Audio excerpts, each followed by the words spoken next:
जय हिंद दोस्तों। आप सबका आज की एडिटोरियल डिस्कशन के वीडियो में बहुत ज़्यादा स्वागत है। और दोस्तों आज है मंडे 21 नवंबर और आज दोस्तों ये तीन इंपॉर्टेंट इश्यूज को हम डिस्कस करेंगे। एक आर्टिकल हम बात करेंगे डेटा प्रोटेक्शन बिल के बारे। फ्राइडे को ये data protection bill public domain में रखा गया है, ड्राफ्ट प्रपोजल यहाँ पे रखा गया है। Now this thing has been in the news from the last 3-4 years and we strongly feel that India needs a very strong data protection law. So ये article government policies and intervention से oriented है, हिंदू में आया है।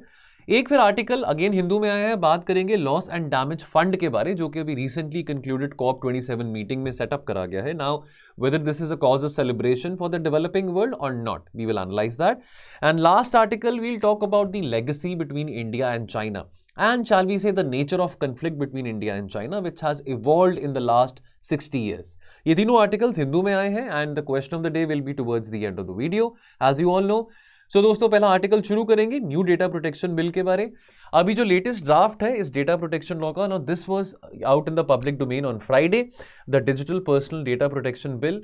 अब इसका जो पहला ड्राफ्ट है इस कानून का, the personal data protection bill 2018, ये प्रपोज करा गया था जस्टिस BN श्रीकृष्णा जी के द्वारा। और जस्टिस BN श्रीकृष्णा कमेटी जो थी वो ministry of electronics and information technology ने ये 2018 में कमेटी बनाई थी। मैंडेट क्या था? मैंडेट बहुत क्लियर था कि एक strong efficient data protection law लेके आना है, बिकॉज अभी हम भारत में डिजिटाइजेशन को बहुत पुश कर रहे हैं, राइट। और लोगों का पर्सनल डेटा है और पर्सनल डेटा लोगों का है, वो सॉवरेन होना चाहिए, लोगों की सैंक्टिटी होनी चाहिए अपने डेटा के ऊपर। सुप्रीम कोर्ट ने भी KS पुत्तुस्वामी जजमेंट के बाद प्रिवेसी के एम्बिट को बहुत ज्यादा वाइडन कर दिया है। अब इसकी टाइमलाइन की हम बात करें तो based on justice BN Srikrishna committee की जो रिपोर्ट थी ऑन दी डेटा प्रोटेक्शन, उसके आधार पे सरकार ने एक ड्राफ्ट बिल इंट्रोड्यूस किया था, पर्सनल डेटा प्रोटेक्शन बिल 2019 में। ये लोकसभा में टेबल करा गया था।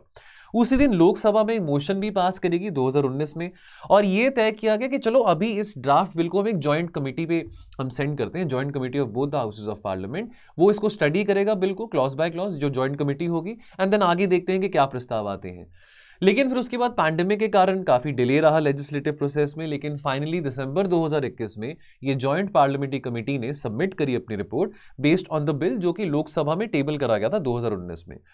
अब ये रिपोर्ट में साथ के साथ कुछ नए प्रोविजंस ऐड करे गए थे उसी ड्राफ्ट बिल में, और इसका नाम रखा गया था डेटा प्रोटेक्शन बिल 2022। इसमें सारी की सारी रिकमेंडेशंस थी JPC की, और इवन जो पुराना जो ड्राफ्ट बिल था 2019 वाला भी।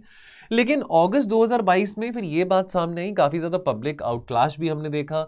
इवन फॉर अगर हम बात करें जस्टिस BN श्रीकृष्णा जी की, no even he said that look, I mean these are not the provisions which I had suggested these people, कि ये प्रोविजंस तो मैंने नहीं सजेस्ट किए थे। इनफैक्ट उनका ये कहना था कि ये बिल बहुत ड्रकोनियन है और ये एंटी प्रिवेसी है। इनफैक्ट सोशल मीडिया में भी और इवन जो बिग टेक कंपनीज हैं, जो बड़ी डेटा फिड्यूशरीज हैं, यानी कि जो डेटा प्रोसेसिंग कंपनीज हैं, उनका भी काफी प्रोटेस्ट रहा था भारत सरकार के अगेंस्ट कि कहीं ना कहीं उनकी जो ऑटोनॉमी है बिग टेक कंपनीज की, वो काफी डाइल्यूट की जा रही है इस बिल में, और सिटीजन्स की प्राइवेसी को भी इंश्योर नहीं किया जा रहा कंप्लीटली, जो बिल में प्रोविजंस आए थे। नाउ अब देखिए, अब यहां पे एक बात हम समझें कि देखिए आज के टाइम पे हमारे पास बहुत सारी डिजिटल डिवाइस, देखिए डेटा प्रिंसिपल्स कौन होता है, यहाँ पे आपने डेटा प्रिंसिपल्स का वर्ड पढ़ा है। डेटा प्रिंसिपल्स यानी कि हम लोग इंडिविजुअल्स की बात की जा रही है, जिसका डेटा प्रोसेस किया जाता है ना। आजकल हमारे टाइम पे बहुत सारे डिवाइसेस हैं। चलो अगर आपके पास डिवाइसेस कम भी हैं, लेकिन आपका डेटा बहुत सारे डोमेन्स पे है। आप इंस्टाग्राम पे भी हो सकते हैं, फेसबुक पे भी हो सकते हैं, व्हाट्सएप पे हो सकते हैं, टेलीग्राम पे आपके कार्ड डिटेल्स हैं, आप ई-कॉमर्स वेबसाइट पे भी आपका अकाउंट बना हुआ है, OTT पे आपका प्रेजेंस है, यानी कि आपका अकाउंट बना हुआ है। तो आपकी जो पर्सनल डिटेल्स हैं, यानी कि आपका सब कुछ आउट है, यानी कि आपका सब कुछ आपका प्राइवेट अब रहा ही नहीं है। लेकिन अब चाहे आपका डेटा कोई मर्जी एक्सेस कर सकता है, आपकी जो पर्सनल इंफॉर्मेशन है। पर्सनल डेटा और नॉन पर्सनल डेटा दोनों ही बहुत ज्यादा इंपॉर्टेंट होता है, which is concerning an individual. और आज के टाइम पे जैसे टेक्नोलॉजीज बदल रही हैं, जैसे आज के टाइम पे हम साइबर टेक्नोलॉजी की भी बात करते हैं, साइबर थ्रेट्स की बात करते हैं, तो बहुत ज़रूरी है कि हमारे यहाँ पे एक रिजीम हो जहाँ पे लोगों का जो डेटा है वो वहाँ पे सिक्योर रह सके, सेफ रह सके, और जो लोगों की प्राइवेसी है वो भी मेंटेन हो सके। अग्रीड दैट फंडामेंटल राइट पूरे यहाँ पे लाइक फंडामेंटल राइट जो होते हैं वो उनकी सैंक्टिटी इतनी ज़्यादा नहीं होती है कि जो फंडामेंटल राइट है वो एब्सोल्यूट नहीं है। बट अगेन सुप्रीम कोर्ट ने अपने वर्डिक्ट में बार बार KS पुत्तुस्वामी जजमेंट 2017 आपको याद होगा कि भाई राइट टू प्रिवेसी तो है, लेकिन राइट टू इंफॉर्मेशनल प्रिवेसी भी है, कि मेरा डेटा जो है अगर मेरी परमिशन के बगैर कोई मेरा डेटा प्रोसेस कर रहा है, चाहे वो भारत सरकार भी क्यों ना हो, तो भाई मैं उस बात का बुरा मान सकता हूं, तो ये मेरी प्रिवेसी का वायलेशन है। ठीक है, अभी हमने आपको याद होगा 2021 में जुलाई में पेगासस कंट्रोवर्सी भी हुई थी कि क्या स्टेट के पास इतनी पावर होनी चाहिए that state can become so powerful and can do surveillance on it's citizens. और अभी जो प्रेजेंट लीगल फ्रेमवर्क है as far as the privacy is concerned in terms of information technology, वो बहुत पुराना हमारे पास प्रोविजन है, यानी कि IT rules 2011। Now this is 2022, technology बदल रही है। सर्टनली जो पुराना जो लॉ है IT जो इंफॉर्मेशन टेक्नोलॉजी रूल्स 2011 वो एडिक्वेट नहीं है कि आज के टाइम के चैलेंजेस के साथ वो डील कर सके। नाउ अब हम कंसर्न्स की बात करें, ये जो फ्रेमवर्क है this is premised on the privacy being a statutory right rather than the fundamental right. Now अब एज फार एज सरकार का ये कहना है कि अगर हमको पर्सनल डेटा प्रोसेस करना है तो भी नेशनल सिक्योरिटी नाम की भी चीज है कि केवल आपका जो फंडामेंटल राइट है, राइट टू प्राइवेसी, वो बीच में नहीं आ सकता। कि भी जहां पे नेशनल इंटरेस्ट की बात आती है, नेशनल सिक्योरिटी की बात आती है, तो वहां पे जो आपका इंडिविजुअल राइट है that takes a back seat. Now but supreme court ने बात बहुत वेल एस्टैब्लिश करी है कि भी राइट टू इंफॉर्मेशन प्राइवेसी जो है that is not your statutory right, that is equally a fundamental right under the ambit of article 21 right to life. Now nevertheless अब जो नई प्रोविजंस यहाँ पे ऐड करी गई हैं, ज्यादा कुछ चेंजेस तो नहीं आए हैं, बल्कि थोड़ा सा जो कंप्लायंस प्रोसेस है थोड़ा इजी कर दिया है डेटा फिड्यूशरीज के लिए, बिग टेक कंपनीज के लिए। फाइन जो है in violation of this rule, जो फाइन है, जो पेनल्टी है, वो भी बहुत ज्यादा बढ़ा दी है। ठीक है, साथ के साथ जो ऑब्लिगेशंस है डेटा फिड्यूशरीज के ऊपर वो काफी कम कर दी हैं। नाउ अब पहले तो हम समझे कि डेटा फिड्यूशरी क्या होता है। तो बेसिक लेमैन टर्म में data fiduciary is an entity और इंडिविजुअल जो कि डिसाइड करता है the means and purpose of processing personal data, यानी कि कोई भी ऐसी कंपनी जो कि आपके पर्सनल डेटा को प्रोसेस कर सकती है। इनफैक्ट चाहे वो सोशल मीडिया कंपनीज हो, चाहे वो ई कॉमर्स कंपनीज हो, वो भी आपके डेटा को प्रोसेस कर सकती हैं। ठीक है, और डेटा प्रिंसिपल क्या होता है? डेटा प्रिंसिपल यानी कि आप अपनी खुद की बात करें, the natural person to whom the personal data is related to. ठीक है, अब आप पर्सनल डेटा को प्रोसेस कर सकते हैं अगर तो आपके पास, अगर भारत सरकार ने कोई ऐसे स्पेसिफिक गाइडलाइंस दी है किसी पर्टिकुलर डेटा फिड्यूशरी को कि भी लॉफुल पर्पस के लिए, ठीक है, किसी स्पेसिफिक पर्पस के लिए। बट आप बहाना नहीं बना सकते, you can't use the excuse of national security और national interest to violate somebody's privacy. ये एक सेंट्रल बात है, और ये बात ऑब्वियसली जो हम सिविल सोसाइटी की बात करें, वो लोगों सिविल सोसाइटी में भी बात काफी सामने आई है। और इनफैक्ट जस्टिस BN श्रीकृष्णन ने भी कहा है, जिन्होंने पहली बार डेटा प्रोटेक्शन के बारे जो बिल ड्राफ्ट किया था, उन्होंने भी कहा था कि भाई जो बहुत सारे प्रोविजंस मैंने इस बिल में डाले थे जहां पे हम लोगों की प्राइवेसी को सेफगार्ड कर सकते हैं, वो प्रोविजंस इस ड्राफ्ट बिल में देखने को नहीं मिले थे, जो ड्राफ्ट बिल भारत सरकार के द्वारा बनाया गया है। नाउ अब एक चैलेंज की बात आती है, तो चैलेंज ये है कि आपने एक बैलेंस फाइंड करना है एज फार एज कि आप राइट टू प्राइवेसी जो है, लोगों के सिटीजन्स की जो प्राइवेसी है, एज फार एज उनका जो पर्सनल डेटा है, तो सिटीजन्स की प्राइवेसी भी मेंटेन्ड हो, और साथ के साथ आप किस हद तक, क्या एक्सेप्शंस होनी चाहिए, रीजनेबल एक्सेप्शंस की बात आती है, जहां पे अगर आपको शक भी है कि आप किसी पर्टिकुलर इंडिविजुअल का जो डेटा है वो प्रोसेस कर पाए। ठीक है, सो अब यहां पे given the rate at which technology is evolving, technology is changing, तो अभी हमारे पास जो प्रेजेंट रूल्स हैं information technology rules, that is 2011, this is 2012। After every 5 years technology बदल रही है। तो ये भी हम इस बात का खास ख्याल रखें कि जो अभी हम ड्राफ्ट प्रोविजंस यहाँ पे डेटा प्रोटेक्शन बिल में लेके आ रहे हैं, क्या ये आने वाले टाइम में जो टेक्नोलॉजी इवॉल्व हो रही है, क्या उन कंसर्न्स को एड्रेस कर पाएंगे ये सारे के सारे क्लॉजेस इस डेटा प्रोटेक्शन बिल में? ये बात भी समझनी जरूरी है। ठीक है, now the new draft law, now the reworked version of the legislation incorporates hefty, बहुत भारी पेनल्टीज अगर आप इस, यानी कि जो अगर कंपनीज जो हैं, चाहे वो जो बिग टेक कंपनीज है, डेटा फिड्यूशरीज हैं, अगर वो कंप्लाई नहीं करेंगे इन प्रोविजंस के साथ। ठीक है, but it has also relax the rules on cross border data flows. तो एक ना डेटा लोकलाइजेशन वाली डिबेट चली थी, जैसे जो बड़ी टेक कंपनीज हैं, फेसबुक है, अमेजॉन है, उनका ये अब भारत सरकार ने ये कहा था कि देखो, जो आप इंडियन कंज्यूमर्स का जो डेटा प्रोसेस करते हैं, वो डेटा आप बाहर नहीं शेयर कर सकते, यानी कि जो डेटा है that will remain sovereign. Data sovereignty की बात करी गई थी, भाई हमारे यहाँ पे हमारे लोगों का डेटा है, पर्सनल डेटा है, you can utilize that data and send it across the borders, तो वो काम नहीं हो पाएगा। अब इसके चलते काफी थोड़ा प्रोटेस्ट भी किया, अब जो बड़ी कंपनीज है, बिग टेक कंपनीज है, प्रोटेस्ट मतलब ये नहीं कि उन्होंने कोई ऐसे स्ट्राइक किया था भारत सरकार के अगेंस्ट, लेकिन उन्होंने थोड़ा यहाँ पे इस क्लॉज को लेकर थोड़ी बात यहाँ पे जरूर सामने रखी थी। देखो अभी तो हम ग्लोबलाइज्ड वर्ल्ड में रह रहे हैं, तो आप ये कहो कि जी डेटा शेयर नहीं कर सकते हैं हम अक्रॉस द बॉर्डर्स, तो ये बात तो पॉसिबल नहीं है। नेवरदलेस यहाँ पे भारत सरकार ने इस प्रोविजन में थोड़ा ढील देके एटलीस्ट जो बिग टेक कंपनीज है उनको थोड़ा सा यहाँ पे राहत मिली है। And in fact not even the big tech, not only the big tech companies but also the Indian startups, because उनका भी ये मेन यहाँ पे एक रिक्वायरमेंट था कि ये जो आपका data localization versus data sovereignty वाला जो डिबेट है ना, ये थोड़ा सा क्लियर उनके लिए भी किया जा सके। नाउ अब यहां पे एक और बात समझने के लिए है कि ये बिल में साफ प्रोविजन दिया गया है कि as far as processing of personal data is concern, तो जो आपका पर्सनल डेटा डिजिटली है ना, वो डेटा को प्रोसेस किया जा सकता है। लेकिन अब पहले क्या था, पहले यानी कि पहले अगर हम बात करें, अगर पिछले जो ड्राफ्ट बिल में जो प्रोविजन थी उसमें आपका ऑनलाइन और ऑफलाइन दोनों जो डेटा है वो प्रोसेस किया जा सकता था। लेकिन अभी आपका जो डेटा है, केवल जो ऑनलाइन डेटा है, जो आपका ऑनलाइन डेटा स्टोर है, सो फॉर एग्जांपल जैसे आज के टाइम पे डिजी लॉकर है, डिजी लॉकर में आप अपने आधार कार्ड डिटेल्स डाल सकते हैं, आप अपने ड्राइविंग लाइसेंस डिटेल डाल सकते हैं, आरसी डिटेल्स हो, एटसेट्रा एटसेट्रा, ये सब चीज़ें आप डिजी लॉकर में भी डाल देते हैं। तो पहले क्या था कि अगर आपका डेटा चाहे कहीं ऑनलाइन पड़ा है चाहे कहीं ऑफलाइन पड़ा है, दोनों को प्रोसेस किया जा सकता है। अभी क्या है कि आपका जितना भी डेटा जो कि ऑनलाइन है, डिजिटाइज्ड है, उसको ही प्रोसेस किया जाएगा बाय द डेटा फिड्यूशरीज। और अगर हम territorial application of the law की बात करें तो ये बिल कवर करता है processing of personal data which is collected by the data fiduciaries. Data fiduciaries कौन है? जो डेटा प्रोसेसिंग कंपनीज हैं within the territory of India. और अगर कोई डेटा फिड्यूशरी है, इंडियन डेटा फिड्यूशरी कंपनी है जो कि डेटा प्रोसेस करते हैं, that can be an e commerce company also, that can be any startup, that can be any social media company also, वो यहां पे इंक्लूडेड नहीं है। तो यानी कि कोई इंडियन डेटा फिड्यूशरी कंपनी है जो कि कहीं बाहर, ठीक है, विच इज ऑपरेटिंग आउटसाइड, या उन लोगों का डेटा प्रोसेस कर रही है which are not sitting in India, which are not involve in India, तो वो जो कंपनीज हैं वो इस बिल में शामिल नहीं होंगी, वो इस ड्राफ्ट बिल में शामिल नहीं रहेंगी। अब दो यहां पे कंसर्न सामने आते हैं जो हम रेड फ्लैग्स की बात करें। एक तो ये जो सेंट्रल गवर्नमेंट का ये कहना था, देखो अगर हम चाहें नेशनल सिक्योरिटी रीजंस करके तो हम यहां पे लोगों का डेटा प्रोसेस कर सकते हैं कि भाई national interest, national security is more prior as compare to the individuals fundamental rights और as compare to the individuals rights. ये कॉन्ट्रोवर्शियल बात आ जाती है। और दूसरी बात यहां पे ना बात करी गई थी डेटा प्रोटेक्शन बोर्ड के बारे। अब ये जो ड्राफ्ट लॉ है, यहां पे ड्राफ्ट लॉ में ये बात कही गई है कि जो अपॉइंटमेंट होगी for the chairperson and the members of data protection board, ये इंटायरली किसके डिस्क्रिप्शन पे होगा? सेंट्रल गवर्नमेंट के डिस्क्रिप्शन पे होगा। तो यहां पे कंसर्न जो शेयर किया गया है कि फेयरनेस नहीं होगी यहां पे, कि भाई यहां पे अनबायसनेस नहीं होगी।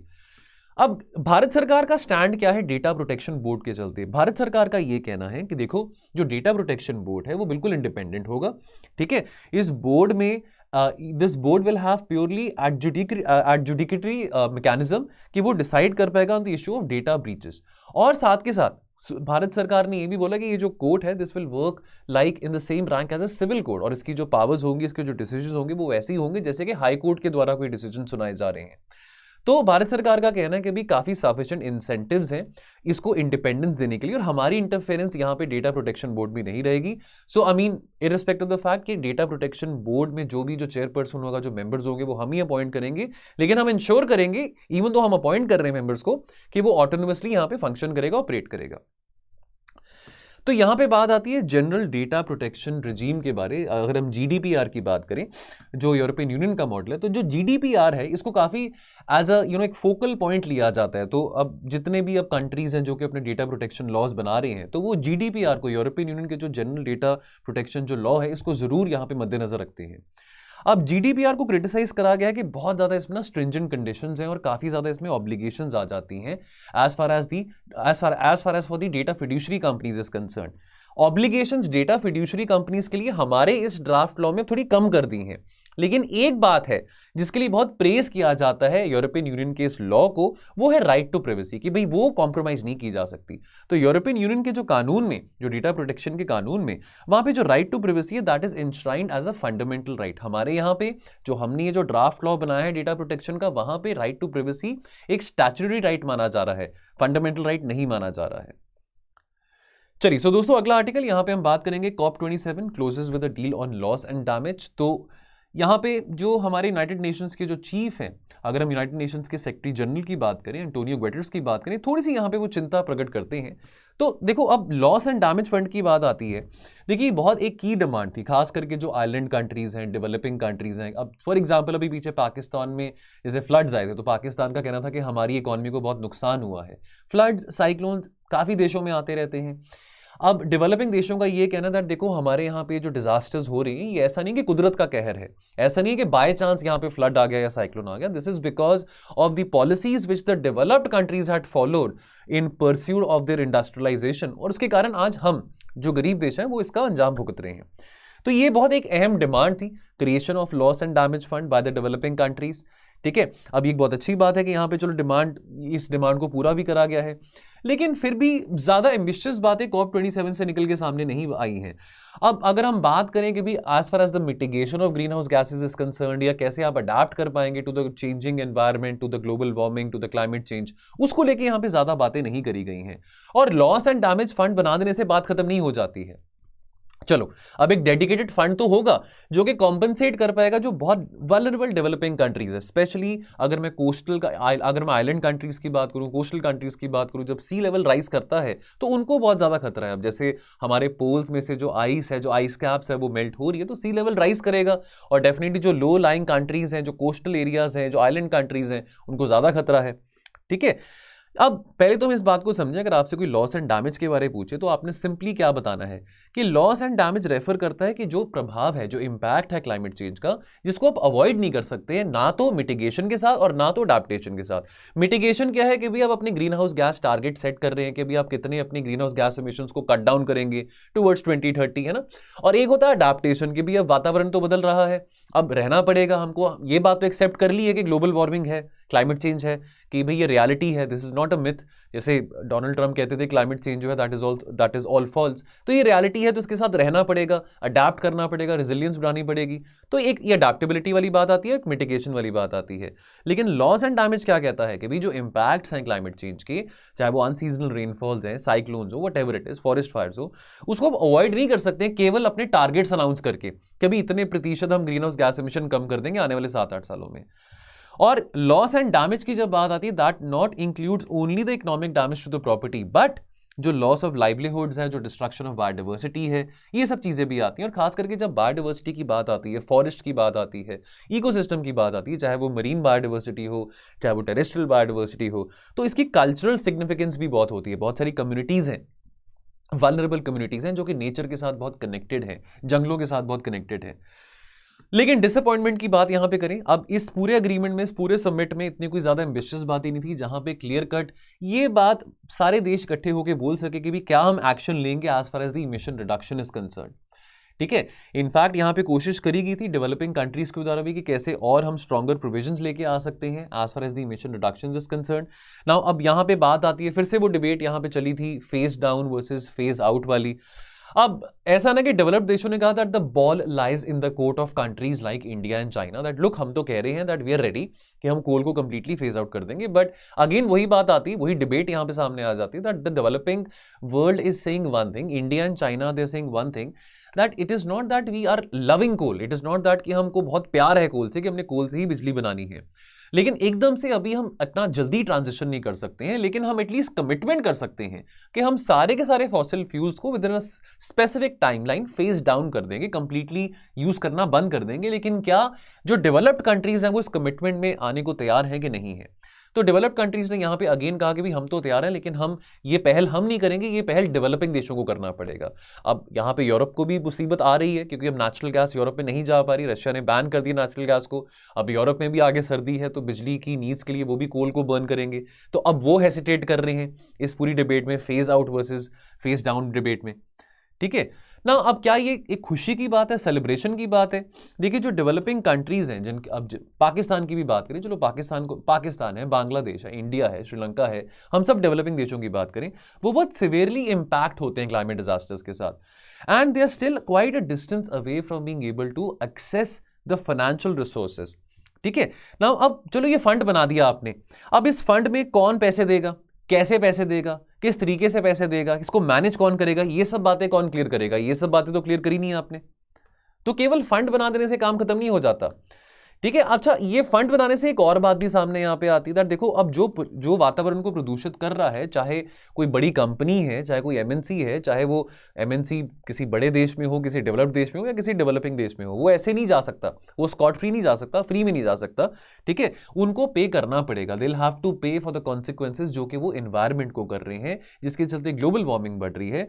और उनकी अकाउंटेबिलिटी, जो कि ज्यादा पोल्यूट कर रहे हैं, उनकी अकाउंटेबिलिटी किसको है? वो लोगों को है जो कि डेवलपिंग देशों में रहते हैं। उनकी तो कोई गलती नहीं है, वो तो अभी डेवलप्ड होना चाहते हैं, वहां पे इतने डेवलपमेंट लेवल्स आए भी नहीं है। अब इस करके आपको यहाँ पे भुगतना पड़ेगा, खास करके जो ज्यादा पोल्यूट कर रहे हैं। ठीक है, और ये फंड अगर ऑपरेशनल हो जाता है, now we have to see that ये ऑपरेशनल कैसे होगा, कौन इसमें कंट्रीब्यूट करेगा, कौन उसको मैनेज करेगा। तो एक बात जरूर है कि जो सबसे ज्यादा वल्नरेबल लोग हैं, खास करके लीस्ट डेवलपिंग कंट्रीज में, उनके लिए बहुत राहत की बात होगी। आप कहते हैं ना कि भाई आप ऊंचा ऊंचा बोलते रहो लेकिन फिर भी आपको आवाज नहीं सुनाई दे रही, यानी कि फॉल ऑन डेफ ईयर। आप या तो प्रिटेंड कर रहे हैं कि भाई आप बहरे हैं, आपको नहीं सुनाई देता। ठीक है, अब ये जो अग्रीमेंट है, this takes note of the fact that about USD 4 trillion is required every year as far as the investments towards जो हमारे टारगेट्स हैं, जो सब देशों के टारगेट्स हैं, डेवलपिंग देशों के जो टारगेट्स हैं for this transition towards renewable energy till 2030। या अगर हम बात करें आने वाले अगर नेट जीरो टारगेट्स के लिए, तो फॉर एग्जांपल जैसे कुछ दिन पहले एक आर्टिकल आया था जहां पे आपको मैंने बताया भी था कि भारत को $10 ट्रिलियन चाहिए। $10 ट्रिलियन, इतनी हमारी जीडीपी नहीं है, लेकिन $10 ट्रिलियन चाहिए अगर हमने नेट जीरो टुवर्ड्स 2070 अटेन करना है। तो ये आंकड़े क्या और क्या कहते हैं? एडिशनली अगर आपने ग्लोबली ट्रांसफॉर्मेशन करना है to a low carbon economy, तो उसके लिए जो आपको इन्वेस्टमेंट की रिक्वायरमेंट है, लगभग 4 से 6 ट्रिलियन डॉलर्स की रिक्वायरमेंट है। Developing countries they need about $6 trillion in pre 2030, यानी कि जो 6-7 साल का जो टाइम पीरियड है, ताकि वो अपने क्लाइमेट एक्शन प्लान्स को फुलफिल कर पाए। और अभी तक डेवलप्ड कंट्रीज ने अपनी जो प्रॉमिस थी, अगेन ये बात आपने काफी बार मुझसे सुनी भी होगी, जो COP 15 हुआ था 2009 में कोपेनहेगन में, जो डेवलप्ड कंट्रीज ने कहा था कि 2020 के बाद हम $100 बिलियन दिया करेंगे डेवलपिंग कंट्रीज को, वो अभी तक प्रॉमिस अभी तक फुलफिल नहीं हुई है। ठीक है, वो प्रॉमिस अभी तक पूरी नहीं हो पाई है। नाउ दे डोंट नो कि वो कैसे $100 बिलियन हर साल देंगे, लेकिन अभी तो ट्रिलियंस में पैसे चाहिए, 100 बिलियन से बात नहीं बनने वाली है। Now last article, the nature of India China conflict. Now ये आर्टिकल इंटरेस्टिंग है, थोड़ा सा यहाँ पे हम एक थोड़ा बैकग्राउंड डिस्कस कर लेते हैं जो इंडिया चाइना रिलेशंस का है। देखिए, आज नवंबर 21 है, तो 60 साल हो चुके हैं। अक्टूबर 1962 में इंडिया चाइना के बीच में लड़ाई हुई थी, पहली जो इंडिया चाइना की वॉर थी। ठीक है, इंडिपेंडेंस के बाद थोड़ा नेहरू जी को क्रिटिसाइज किया जाता है कि नेहरू जी बहुत ऑप्टिमिस्टिक थे, बहुत आइडियलिस्टिक थे एज फार एज और बहुत अंडर एस्टिमेट भी किया उन्होंने चाइना को, कि भाई बहुत ज़्यादा भाईचारा दिखा रहे थे और वो आइडियलिज्म हमको बहुत महंगा पड़ा, कि हम लड़ाई भी हार गए, बहुत शर्मनाक हार हुई थी, we weren't prepared for that। Nevertheless November 21, 1962 को क्या हुआ था, चाइना ने इस जो लड़ाई हुई थी अक्टूबर 1962 में जो लड़ाई शुरू हुई थी, उसका सीज फायर, यानी कि वो लड़ाई खत्म हो गई थी। ठीक है, यूनिलेटरल सीज फायर अनाउंस किया था to end this India China conflict. लेकिन वो लड़ाई उस वक्त तो खत्म होगी। चलो, अब आज 2022 है, हमारे इंडिया और चाइना के बीच में कोई बहुत भयंकर युद्ध नहीं हुआ। जैसे इंडिया पाकिस्तान के बीच में काफी लड़ाइयां हुई हैं, ऐसे इंडिया और चाइना के बीच में स्टैंड ऑफ्स रहे हैं, है ना, स्टैंड ऑफ्स रहे हैं। 2020 से भी देखें तो हमारा 2-2.5 साल से काफी तनाव बना हुआ है। लेकिन सवाल यहां पे ये आता है कि चलो शांति तो है, लेकिन ये भी किस्म की कोल्ड वॉर हुई ना, है ना। ऐसे तो अमेरिका और यूएसएसआर भी कोल्ड वॉर के टाइम पे डायरेक्टली तो नहीं उन्होंने कन्फ्रंटेशन किया था, अब हम भी डायरेक्टली कन्फ्रंटेशन नहीं कर रहे हैं, लेकिन ये फिर भी कन्फ्लिक्ट्स हैं, अभी भी टेंशन्स हैं, 60 साल हो चुके हैं। और अक्सर बहुत एक ऑप्टिमिस्टिक बात जब इंडिया चाइना की बात आती है कि भी डेवलपिंग वर्ल्ड के दो बहुत इंपॉर्टेंट कंट्रीज हैं, और हम तो कहते हैं कि भी चलो इस सेंचुरी को हम एशियन सेंचुरी बनाएं, लेकिन चाइना कहता था नहीं, ये सेंचुरी चाइनीज सेंचुरी होगी। हमको तो कोई प्रॉब्लम नहीं है कि अगर ये सेंचुरी इंडियन सेंचुरी भी हो और चाइनीज सेंचुरी भी हो, डेवलपिंग वर्ल्ड के लिए फायदा है। आज से 10-12 साल पहले बहुत इस बात के ऊपर, मतलब इस बात को लेकर बहुत ज्यादा होप भी थी कि भी ब्रिक्स बना है तो इंडिया और चाइना कैसे ग्लोबल साउथ को लीड कर पाएंगे, कैसे वो अमेरिकन लेड वर्ल्ड ऑर्डर को चैलेंज कर पाएंगे। लेकिन ये हमने कोशिश करी, हमने अपनी तरफ से इंगेज करने की कोशिश करी चाइना को, लेकिन अगेन हम अपने रिश्तों की बात करें, पिछले 3 सालों से काफी ज्यादा रिश्ते टेंस्ड हैं। ठीक है, लड़ाई नहीं हुई है, लेकिन नए तौर तरीके दोनों देशों ने अपना लिए हैं कि कैसे एक दूसरे को कन्फ्रंट कर सकते हैं, चाहे वो ट्रेड में हो, चाहे वो टेंशन्स अक्रॉस दी LAC हो।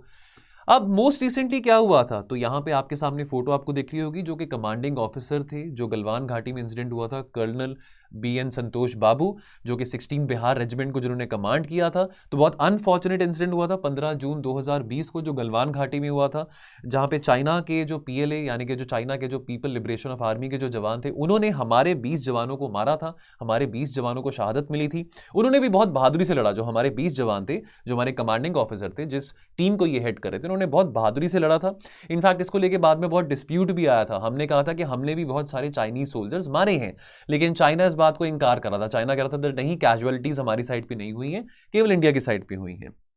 लेकिन ये ऐसा जो इंसिडेंट हुआ था इंडिया और चाइना के बीच में, this was the first armed clash between the two militaries since 1975। ठीक है, और इसके चलते जो हमारी कोशिशें थी इतने सालों से टुवर्ड्स बिल्डिंग पीस, है ना, टुवर्ड्स, चाहे वो इकोनॉमिक, चाहे वो ट्रेड बढ़ा के हो, चाहे वो हम बहुत सारे मल्टीलेटरल इंस्टीट्यूशंस पे अपनी इंगेजमेंट बढ़ा रहे थे, चाहे वो climate change related India China consensus दिखा रहे थे, चाहे वो WTO पे हो, लेकिन ये सब कोशिशें नाकामयाब होगी इस इंसिडेंट के बाद।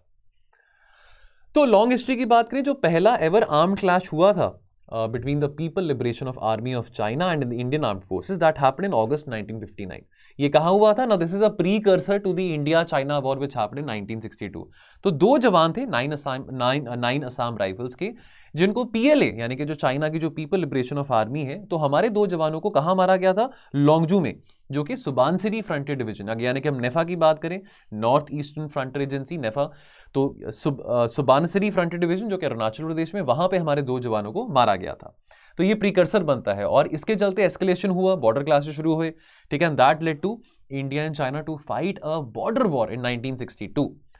ठीक है, अब डेफिनेटली अब इस लड़ाई के बारे में हम यहाँ पे डिस्कस नहीं करने वाले हैं, बट बात समझनी अब ये बहुत जरूरी है कि चलो 1962 में लड़ाई हुई, आज 60 साल हो चुके हैं, उसके बाद we saw a period of quiet, यानी कि इतनी ज्यादा एस्केलेशन नहीं थी, लेकिन अभी भी LAC को लेकर डिफरेंट परसेप्शंस हैं ना। देखिए, हम तो बिलीव करते हैं डिप्लोमेसी में, डायलॉग में, ठीक है। अब LAC की बात करें तो हमारा ये कहना था, देखो LAC जो है ना वो लगभग 3500 किलोमीटर के आसपास है, लेकिन चाइना कहता था नहीं, जो LAC है ना वो 2000 किलोमीटर है।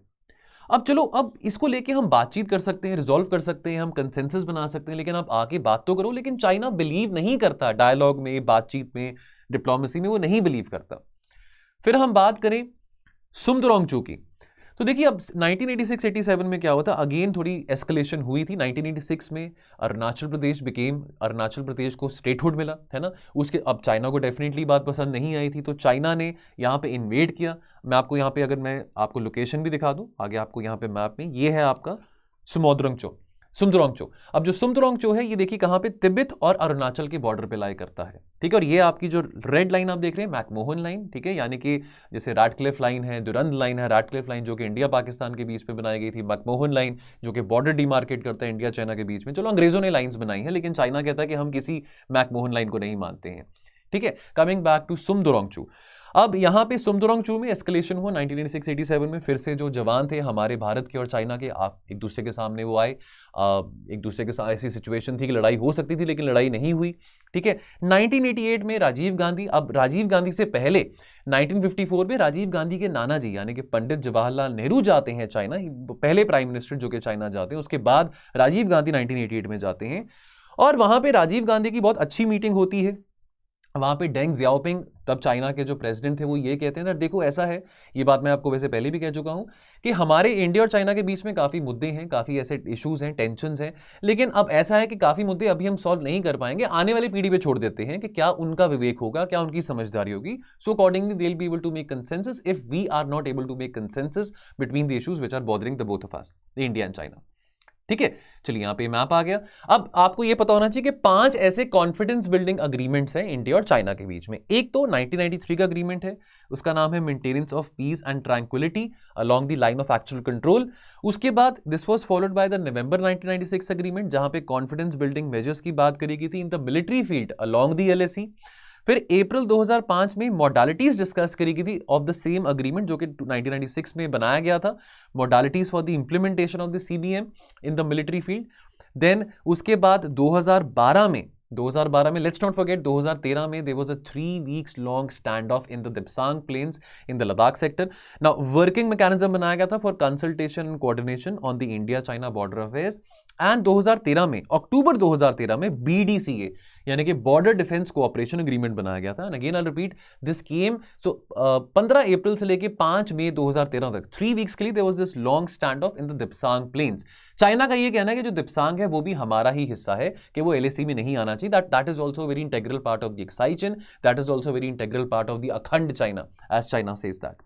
ठीक है, नाउ लेट्स नॉट फॉरगेट, देखिए अब चलो अप्रैल 2013 का जो स्टैंड ऑफ था दिप्सांग में, या हम ये भी ना भूलें कि चलो अभी वही बात करें ना कि इंडिया चाइना के बीच में कोई मेजर कोई युद्ध नहीं हुआ 1962 के बाद, लेकिन इस तरह के स्टैंड ऑफ जरूर रहे हैं। या अगर हम 2017 की बात करें, जो कि मोर देन 70 डे लॉन्ग जो कन्फ्रंटेशन रहा था डोकलाम में, Doklam which lies at the tri junction of India, Bhutan and China. ठीक है, तो इसके चलते एस्केलेशंस रहे, है ना। ऐसा नहीं है कि मोदी जी के बीच में और जी जिनपिंग के बीच में मीटिंग्स नहीं हुई हैं, हो रही हैं। ठीक है, इनफैक्ट अभी वो हैंडशेक के बारे में बात हमने करी थी अभी कुछ दिन पहले, फ्यू मिनट्स वीडियो में, that famous handshake at the G20 summit between Modi ji and Xi Jinping. तो ऐसा नहीं है कि इससे पहले वो नहीं मिले हैं, उससे पहले भी मिल चुके हैं, 18 बार मिल चुके हैं 2014 से लेकर 2022 के बीच में, लेकिन कंफ्लिक्ट जो है वो फिर भी एस्केलेट करी जा रही है। तो अब ये तो देखिए एग्जैक्टली पिन पॉइंट करना that what is about the nature of the conflict, अब ये तो हम नहीं बता सकते हैं, बिकॉज ऑब्वियसली हम तो बिलीव करते हैं डिप्लोमेसी में, हम चलो गिव एंड टेक में भी बिलीव करते हैं कि चलो कोई बात नहीं, यहाँ पे गिव एंड टेक भी कर लेते हैं, कुछ बातें बनाने के लिए कुछ बातें हमको कुछ माननी भी पड़ेंगी, दैट इज ऑल्सो फाइन। ठीक है, लेकिन चाइना इस बात पे नहीं बिलीव करता, चाइना बातचीत में, डिप्लोमेसी में नहीं बिलीव करता। हमने चलो ब्रिटिशर्स ने हमको भी 200-250 साल रूल किया, लेकिन चाहे वो रैडक्लिफ लाइन है, चाहे वो मैकमोहन लाइन है, चाहे वो दुरंत लाइन है, हमने वो लाइंस को रिस्पेक्ट किया।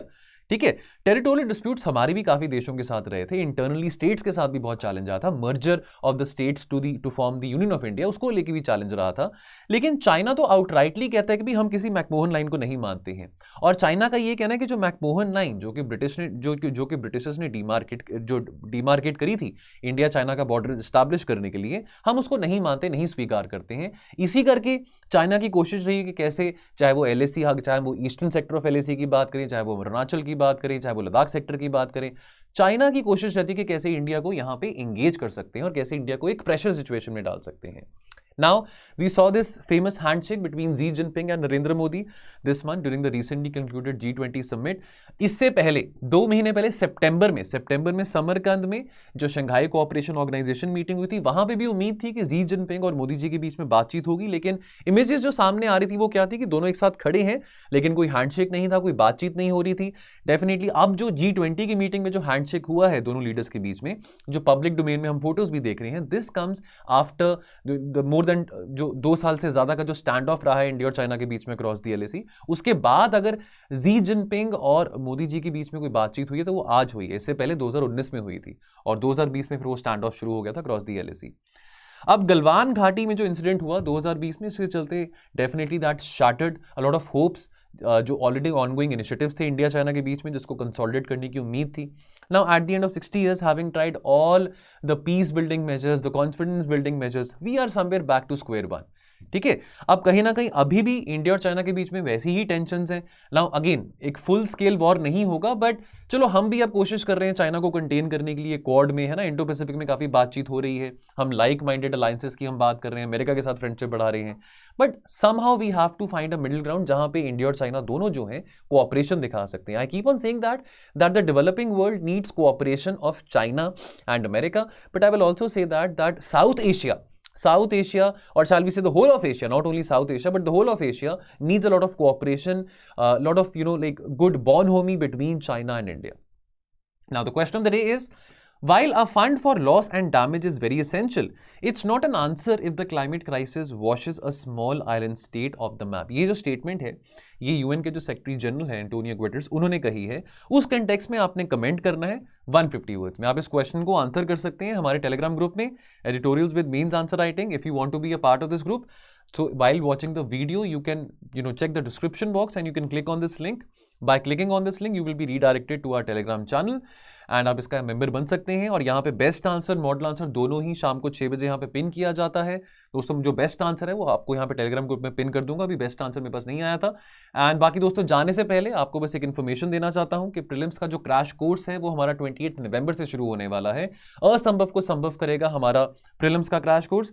नाउ ये 28 नवंबर से लेकर 30 अप्रैल 2023 तक रहेगा, जहां पे आपके साथ डेली लाइव क्लासेस शेयर करी जाएंगी, not on YouTube but this is a part of our paid course.